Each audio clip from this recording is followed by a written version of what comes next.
Hi everyone, today let's do the poem Amanda from First Flight, Class 10th book, which is written by Robin Klein. The poem is about a little girl Amanda who is constantly pointed out by her mother for making mistakes. The poet Robin Klein has beautifully expressed the girl's feelings in the poem about how she is controlled and instructed by her mother for small things. Let's read this poem and let us also understand how Amanda reacts to her mother's scolds, because when her mother is scolding, she is in a very different kind of a world, in her own imaginary world, where she feels that she is a princess and she is free and uncontrolled. Let's read this beautiful poem written by Robin Klein, then the poetic devices and rhyme scheme of the poem, followed by significance of the title and model given by this poem.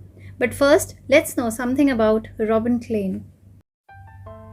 Robin McMurdo Klein is an Australian author of books for children. She was born on 28 February 1936 in Kempsey, New South Wales, Australia, and now resides near Melbourne. She had her first short story published at the age of 16. Her notable works are Hating Alison Ashley, Halfway Across the Galaxy and Turn Left, Came Back to Show You I Could Fly, and many more. She won the South Australian Festival Award for Literature in 1998. Due to her ill health since 2005, she has been in a nursing home and is no longer able to write books.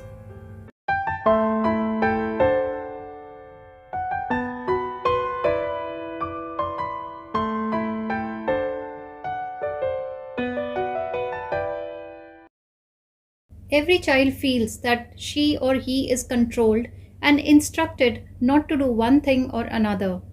You too may feel that your freedom is curtailed. Curtail means reduced or cut down. Now let's read this poem and understand what the poet is trying to tell us. Don't bite your nails, Amanda. Don't hunch your shoulders, Amanda.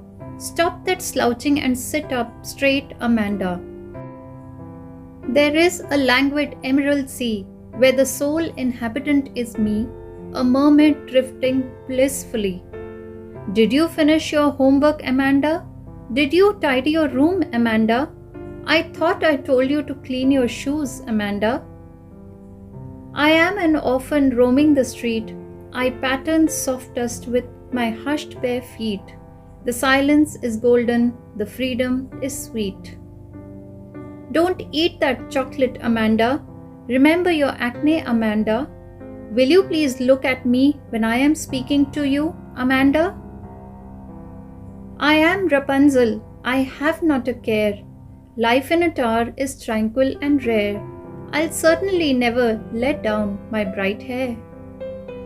Stop that sulking at once, Amanda. You're always so moody, Amanda. Anyone would think that I nagged at you, Amanda. Don't bite your nails, Amanda. Don't hunch your shoulders, Amanda. Stop that slouching and sit up straight, Amanda. These lines of the poem or the stanza is spoken by one of the parents of Amanda. Amanda is a teenage girl, and we feel that it could be her mother, because mother is the one who is generally responsible to inculcate good habits in her children. Therefore, we feel that in this stanza, Amanda's mother is telling her not to bite her nails. She is also telling her not to hunch her shoulders. Hunch means bend or curve her shoulders. In other words, she is telling her to keep her shoulders straight. She should stop slouching, means she should not sit lazily all day around, and she should sit straight so that she sits in a correct posture. In this first stanza only, we come to know that Amanda has got some habits which are not liked by her mother, and hence she always scolds her for doing these wrong things like biting nails, bending shoulders, sitting in a lazy manner, etc. And therefore she is asking her to sit up straight and be little active. There is a languid emerald sea where the sole inhabitant is me, a mermaid drifting blissfully. These lines in the stanza are given in brackets specifically to tell that the speaker here is Amanda. She is imagining in her thoughts what she could be if she was living alone, if she was living away from her parents. The second stanza here specifies that Amanda is imagining as if there is a quiet and patient green colored sea. The phrase emerald sea here is a metaphor. Emerald is a green colored precious stone. The green color of this stone is compared to the green color of sea, and that is why here the sea is termed as emerald sea. Now here Amanda is imagining herself to be a mermaid who lives in that sea. A mermaid is a mythical creature with the head and trunk of a woman and tail of a fish. So she is imagining herself to be a mermaid who is living alone in that sea and who is drifting blissfully, means she is moving on the water currents very happily. She is very relaxed. She is very happy to be alone. There is no one around her to taunt her or to scold her. So when Amanda's mother is scolding her or taunting her or nagging her, at the same time, Amanda is lost in her own thoughts and in her imagination, where she feels that she is in some other world. Did you finish your homework, Amanda? Did you tidy your room, Amanda? I thought I told you to clean your shoes, Amanda. In this stanza, again, Amanda's mother is scolding her. The mother asks Amanda if she had finished her homework or not, if she had cleaned her room or not, and she also reminds her to clean her shoes as well. So in this third stanza, the parents feel that Amanda is a very careless girl who doesn't clean her room, her shoes, and who doesn't do her homework, and therefore the mother is constantly scolding her and is quite frustrated with her. I am an orphan roaming the street. I pattern softest with my hushed bare feet. The silence is golden, the freedom is sweet.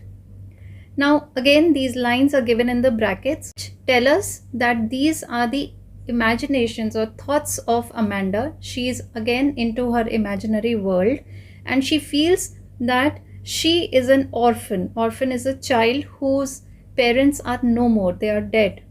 And as an orphan child, she is just roaming in the street because she has no one to scold her or control her. And in the soft dust, she is quietly making patterns with her bare feet. She is moving her feet in the dust or sand in such a way that it is making patterns. There is silence everywhere, and that silence seems very golden to Amanda because there is no one to nag her in her imaginary world. And she's got a lot of freedom there. No one is controlling her, and this freedom seems very sweet to her. She wants to live a life like this. Don't eat that chocolate, Amanda. Remember your acne, Amanda. Will you please look at me when I'm speaking to you, Amanda? The mother in these lines is again scolding Amanda. She is telling her not to eat chocolate because whenever she ate chocolate, she had acne.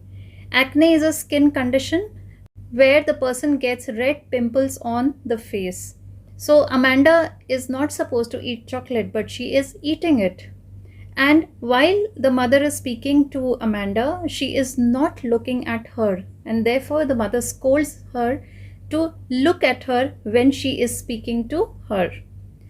So in this stanza, we come to know that Amanda is not just careless, she is also not wanting to listen to her mother whenever the mother is instructing her about not doing anything. She doesn't even look at her mother. I am Rapunzel, I have not a care. Life in a tower is tranquil and rare. I'll certainly never let down my bright hair.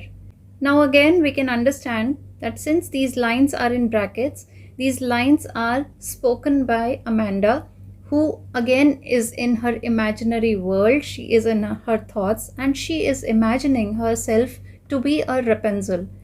A Rapunzel is a female fairy tale character who was captured in the tower by a witch. And the witch used to climb the tower with the help of long hair of Rapunzel, which she used to let down by her through the window. So Amanda here feels that she is a Rapunzel and she does not care about anyone. She is living her life in a tower where her life is very calm. And this kind of life is very rare because one generally does not find a very calm and cool life. But she has decided that she will never let down her bright hair for the witch to climb, just as Rapunzel had done that so that the witch could climb with the help of the hair. On the other hand, Amanda will not do it so that nobody will enter the tower and disturb her or try to control her. So in other words, Amanda is imagining herself to live in a tower where she will not care for anything. She will live alone, she'll be calm, and she will never let anyone enter that tower to disturb her peace of mind.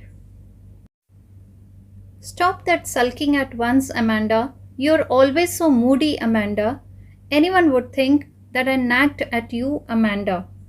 Now here the mother is again complaining that Amanda is always sulking, means she is always in a bad mood. So she tells her not to be in a bad mood.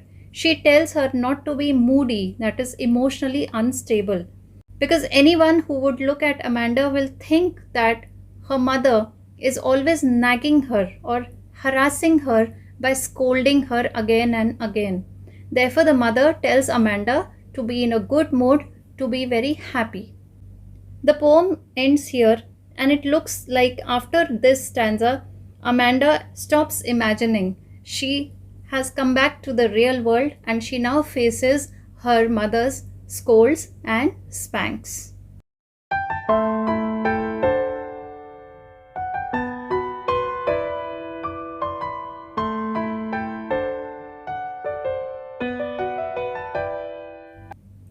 The first poetic device that we are going to discuss is alliteration, which is the repetition of initial consonant sounds of two or more consecutive words. The examples of alliteration in this poem are stop that slouching, where s sound is repeated, sit up straight, here also s sound is repeated, stop that sulking, again s sound is repeated. The next poetic device is anaphora. Here the first word is repeated in consecutive lines. Let's take the first stanza. Here the word don't is repeated in line 1 and 2. Similarly, in stanza 3, the word did is repeated in line 1 and 2. The next and very important poetic device is repetition, which is the repetition of a word, a phrase or a line throughout a poem. And it is very clear that in this poem, the word Amanda is repeated again and again, especially in the stanzas 1, 3, 5 and 7. This word appears in every line. Therefore, repetition is very evident in this poem. Another poetic device used here is metaphor. Metaphor is comparison of two dissimilar things on some common aspect. Now here, the phrase emerald sea is a metaphor because here a comparison is made between a precious stone named emerald and the sea. Both of them are green in color. The emerald stone is also green in color and the sea also looks green, and which is why there's a metaphor used here and a comparison is done. Now let's talk about the rhyme scheme used in this poem. Rhyme scheme is a rhyming pattern that is created at the end of each line. The lines that end with rhyming words are given the same letter or else they are given a new letter or a different letter. To pick out the rhyme scheme of this poem, we'll take the first two stanzas because this rhyme scheme is repeated throughout the poem. So let's start. First step is to underline the last words of each line. Now we can see that in the first stanza, the word Amanda is repeated in the first and the second line. Since the first line will always take the letter A, the second line will also take the letter A because Amanda is repeated. The third line ends with straight, so we are going to give it a new letter B. Again in the fourth line, there is only one word Amanda which matches or rhymes with the first two words, and it will take the same letter A. So the rhyming pattern of the first stanza is A, B, A. Now let's come to the second stanza. Here the word see, me and blissfully are rhythmic. They are rhyming. Therefore, we'll give it the same letter C for each line because these words are not rhyming with any of the words in the previous stanza. Now, if you look at the entire rhyme scheme, it is A, B, C, C, C. And this rhyming pattern is continued or is repeated throughout the poem. Therefore, the rhyme scheme of this entire poem can be A, B, C, C, C.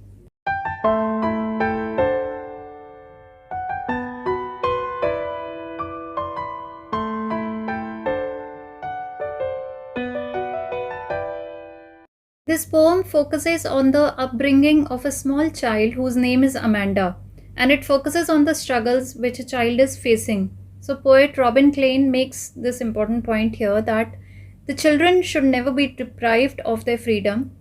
However, it is the parents who are responsible for the proper upbringing of their child.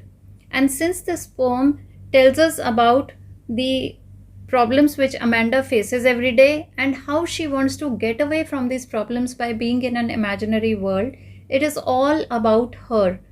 That is Amanda. And therefore, the title given to this poem is very appropriate, and I feel it is very significant as well.